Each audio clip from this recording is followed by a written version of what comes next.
and welcome to another episode of Memphiss on the Mark. I am your host, Mark Jones, and today our special guest is Brighid Wheeler. Brighid, welcome. Hi, Mark. Thanks for having me. Man, thanks for being here. I really appreciate it. Yeah. You do a lot. You work at Indie Memphis. I do. And you're part of the senior programming staff? Mm-hmm. I'm senior programmer. Mm-hmm. And you are director of operations? Correct, yes. And that's not taking out people's appendix? No. Or anything like that during the festival. Someone has an appendicitis, they should not come to Indie Memphis. No. Okay. No, don't call for me, please. Okay. And well, what do you do as a director of operations? A lot. What don't you do? Yeah. So the majority of what I do, my focus during the festival is just making sure everything is running smoothly. And that's as far as, touching base with, May, who's running our outdoor, who's running our block party, to all of our venue managers, making sure they have the daily schedule. They have their showrunners. Are all the film files there? Are there any tech issues? Did any volunteers not show up? Essentially, I just need to make sure everything is running smoothly, and if there are any fires, to make sure myself or Joseph can put them out before they ever get to Ryan and Miriam. Sure. So they can focus on the really big, important stuff. So really, it's about the overall experience and making sure everything feels seamless and smooth, even though maybe behind the scenes it may not be. But the goal is to have both of those run very smoothly. Yeah, sometimes, because I've worked at a film at Outflix, and the audience thinks, man, things are going great. But up in the control booth, you're just going, run! Yes, there are a lot of moments like that. Yes. But really, it's, if you put together the strongest team, stuff like that really is kept to a minimum. But when stuff like that happens, it's not big, like some dramatic affair. It's you've got the right people in the right places to handle the situation, and then you keep moving. So no pressure. No pressure at all. Nope, none. So I'm sure that's an enjoyable 5 or 6 days for you. Well, there is something really satisfying about knowing that your work can be seen even though you're not. So even though it's not just my work, it takes hundreds of people to do this. There's something really, really gratifying about getting that feedback and saying I might be so tired or I might not have gotten any sleep. Right. But, all of us kind of pulled our resources and our strengths together and created this incredible experience for all of our audience, all of our film goers. It has been for 21 years. That's great to hear. So do you travel to other festivals and see what they do, what they don't do, and how it compares to Indie Memphis? Yeah, I do a lot of traveling, whether I get invited to come out, whether it's to participate on their jury, or I just go because it's a good developmental experience for me, not just as a programmer, but operationally speaking as well. But, I am out there, I am scouting films, I'm talking to filmmakers, a lot of networking. I often lose my voice by the time I come home from any trip. But yeah, I do take a lot of notes. I see what festivals do really well. I see what some of their opportunities are and how that stacks up. Is this an area of opportunity that we have as well? And not everything you can compare from festival to festival. Sure. But you can get some really good ideas that can spark other things that you can bring back to your home festival. So anything to strengthen Indie Memphis, make it a more enjoyable experience. That's what I'm there looking for. All right, well, let me tell you a story that I had at a festival, and then perhaps you can tell some stories if you can think of something. This is what not to do. But it was fun. I got invited to the Fire Island Film Festival. Never been to Fire Island, so I went. And this was back in 07 maybe, and it was maybe 06. It was Fraternity Massacre at Hell Island. So it's a gay, schlocky B-horror film. Great. So, hey, I'm going to Fire Island. This is exciting. Well, that same year, there were 3 or 4 or 5 other gay, lesbian horror films. 2 or 3 more features, some shorts. And so the good folks at Fire Island thought that they would do a homo horror-thon that started at 10 o'clock and ran through, say, 5 a.m. And that sounds interesting on paper. Sure. So no one was, there were about 8 of us watching my movie at 3 o'clock. You know, I mean, if someone's up at 3 o'clock in the morning at Fire Island, they're not watching videos. No. Or at least not the kind we could talk about. Usually at any film festival, that's not what people are doing at 3 o'clock in the morning. But, you know, it sounded interesting, Homo Horathon. Sure. It's a nice phrase. But I don't suggest Indie Memphis do a Homo Horathon. No. At least not from 10 to 5. No. I can see very few, and not to be overly critical or judgmental of other festivals, but that sounds awfully problematic for a number of reasons. But, you know, I can't really see a good reason to want to do something like that. Yeah. But, you know, even at its most basic, I think it's really challenging, you know, time slots. Sure. I think it just comes down to perhaps restraint on the programmer's behalf on really, truly how much content can you fit into a festival. Right. Because you even run into a lot of situations as well. If you program something too early, you can really upset a filmmaker by doing that. Like say you give them some festivals that 10 o'clock in the morning on Sunday are super popular, but at other festivals they're not. So I think that first and foremost, I think a big learning lesson there is restraint on behalf of the programming Now team. I enjoyed my 3 or 4 days on Fire Island. Sure, I bet. And that was a lot of fun. Yeah, it really yeah. was. And my movie had played at 3, so I had like 2 days left on the island. So that's very interesting. good times. Yeah, I'm also very old, so I can't imagine what 3 o'clock looks like. Yeah, well, this was a number. This was 06. This was a good Sure, different time. Yep. And really wonderful, friendly staff. Oh, good. Yeah. And anyhow, so so I've been to film festivals. You're right that there's a festival in North Carolina that 10 a.m. on Saturday morning, they are packed. Absolutely. 10 a.m. on Sunday, Absolutely. packed. And in some festivals, you think, oh crap, I got the, you know, the 1 o'clock on Tuesday time slot, which may, you know, it's like, I'm going to play at this festival, but it's not the best time. Yeah. I think when it comes down to that, I think filmmakers really need to, because you know I have run into this before, or I have seen it happen at other festivals, where filmmakers have taken that really personally.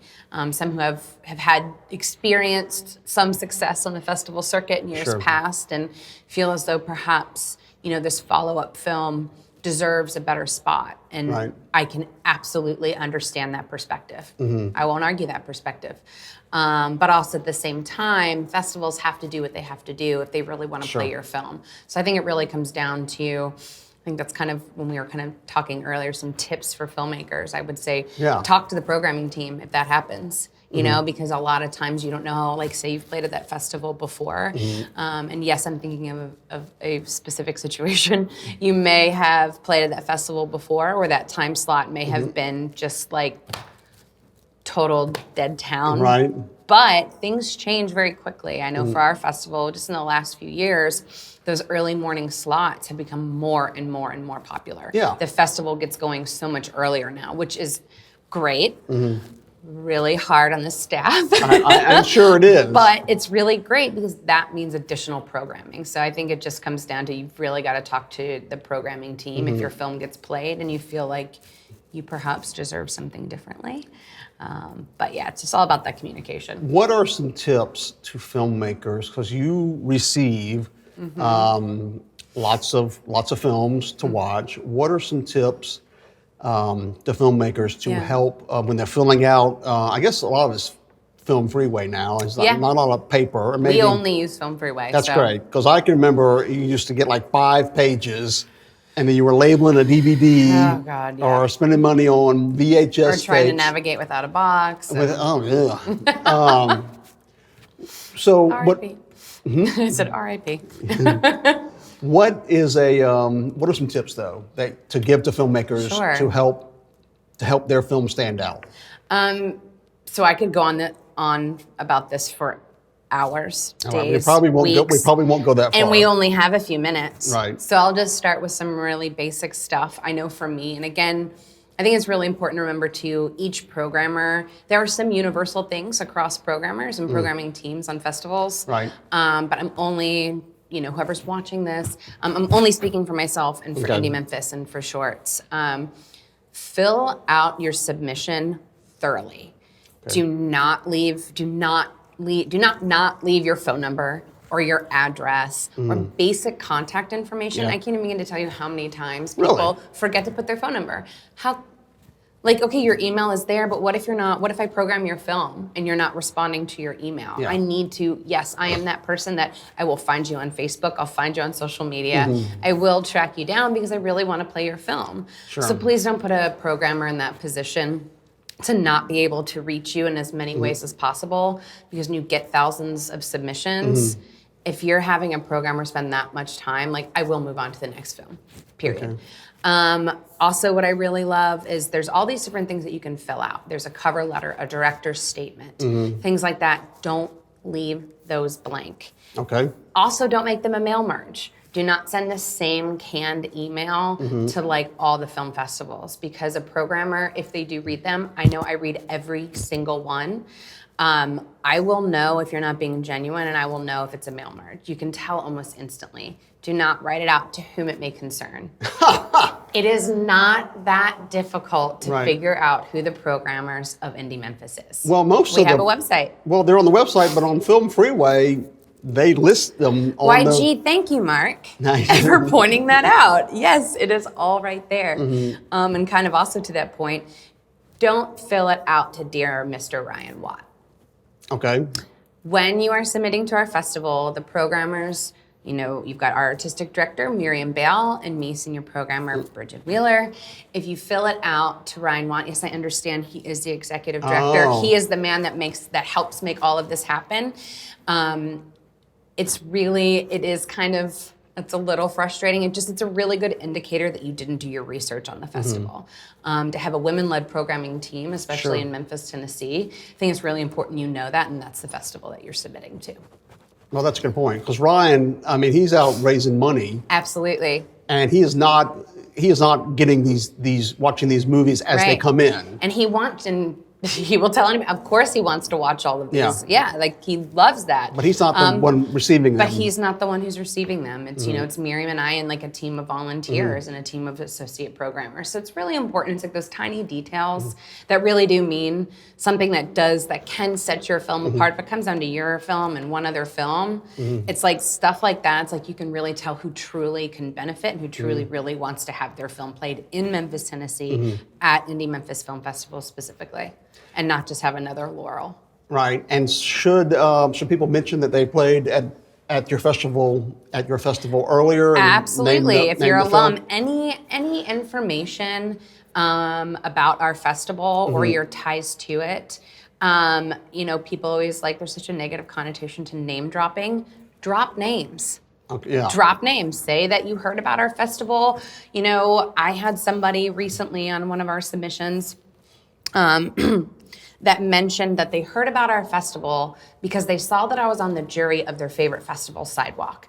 And then after a little bit of research, which it didn't take too long for them to figure this out because it's everywhere. Like, I know that you got your start at Sidewalk. So the fact that you got your start in the film festival world at my favorite film festival, you're at Indie Memphis, I really want to play at Indie Memphis. Like things like that. And that's like a really very specific example, but it's fresh on my mind because I just received it. And I was like, oh my gosh, you actually did your research. But it's things like that. It's like, or if I know Mark Jones because I met Mark at, such and such film festival. Like that's important. Exactly. They drop it. So, but someone shouldn't write hey, I saw you look good in that green skirt yesterday down Lamar Avenue or wherever. Stay away from anything potentially problematic. That's stalking. Yes. You should not go. Stalking's weird. Yeah, stalking is a little weird. So you mentioned earlier you go to 2 film festivals a month. So far this year, it's been averaging about 2 a month. Yeah. Wow.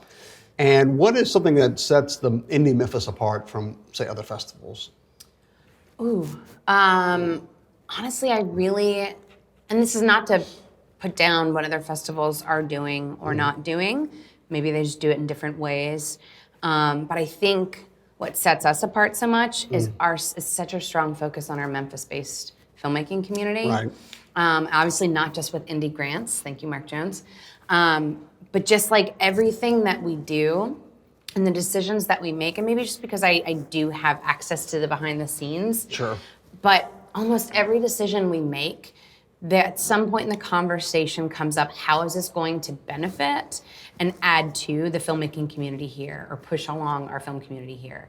And I think it's really important that you've got the buy-in from every single, not just our full-time staff, but our contract workers, that everything that we do, we want to make sure enhances our Memphis-based community.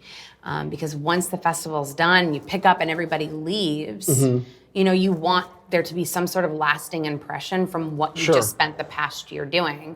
You don't want it to all be for nothing. So you want, like, I want our community to walk away thinking or feeling like they got something out of that because of all of those details that we spent so much time discussing. Right. And the fact that, you know, God, even just the shorts programming, it's like 50% of my real estate on the schedule is dedicated to Memphis-based filmmakers.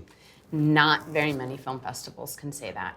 And there's already a discussion to add a little bit more in terms of the Memphis films this year. So hopefully that'll be able to happen. Sometimes we have to get a little tricky, but you know, I think I've already submitted one to you. So. Exactly. You know, we're always looking for ways to add more as long as it makes sense. Sure. Because those screenings always sell out. Oh yeah. We've got that many people in from out of town. It's like, look how many more eyes are on the work that is coming out of this city. So it's really important. That is true. People don't realize, or obviously people who are in the know, but I mean, Memphis has a huge filmmaking community. Absolutely. I mean, there are so many people, and it is, you know, black and white and gay and straight and Jew, Gentile, the entire, you know, mix, and it is huge. So it's not just like, oh, we know there's 6 people making some film. Oh yeah.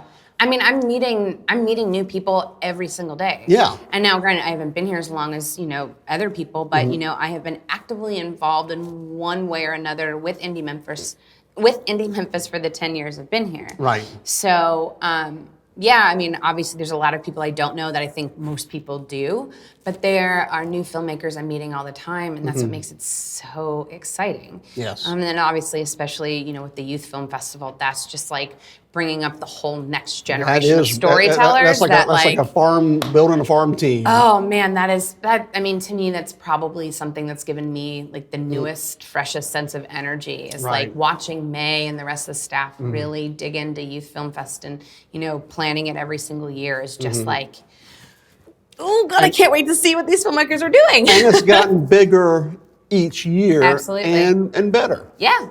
Thanks to May and her team. I mean, it's really incrable. So. It really is. And I think that'll be, again, maybe in September. Yes. Down, not sure where, but. Yes, I'm very much in shorts mode. So I'm like, short May, Lifeline. Yeah, no, that's fine. Yes. But it is an incredible festival of just Memphis, maybe Shelby County. I don't know what quite it is, but it's our youth, the future filmmakers. Absolutely, next generation of Memphis storytellers. That is right. And hopefully that talent will stay here and continue to invest in our city. So. Yes, I hope so. All right. Well, listen, I'm going to do a little thing that I like to call Moments with Mark. Sure. And you don't have to leave or anything. Bye. Yeah. You may want to. I'm done. So today on Moments with Mark, I'd like to talk about the Memphis film community working with a hotel chain and perhaps a airline. Now, for example, on airlines, you go, especially overseas flights, and they've got all sorts of movie channels. Memphis has enough great homemade Memphis films, shorts and features, that an airline could program an entire channel around for in-flight entertainment. And the same with the hotel chain. The hotel has, they have all the cable and stuff, but they also have their own hotel network, a hotel channel. They could put a Memphis channel made up of Memphis films, put in 1 or 2 big ones like The Firm or whatnot, but then you've got incredible, really good feature films, independent films made in Memphis, and you could program that on a hotel channel. And same with shorts. And sure, to be fair, maybe one year you do Memphis, and then the next year you do Charlotte films, and the next year you do Cincinnati films or something like that. But this is a great way for airlines and hotels to work with independent cinema, independent filmmakers, and Memphiss should be the first one, and perhaps the Peabody. That's a locally owned hotel, would like to make a Memphiss film channel on their cable. All right, Bridget, thank you so much. Thanks so much, Mark. Oh, Appreciate right. it. Okay.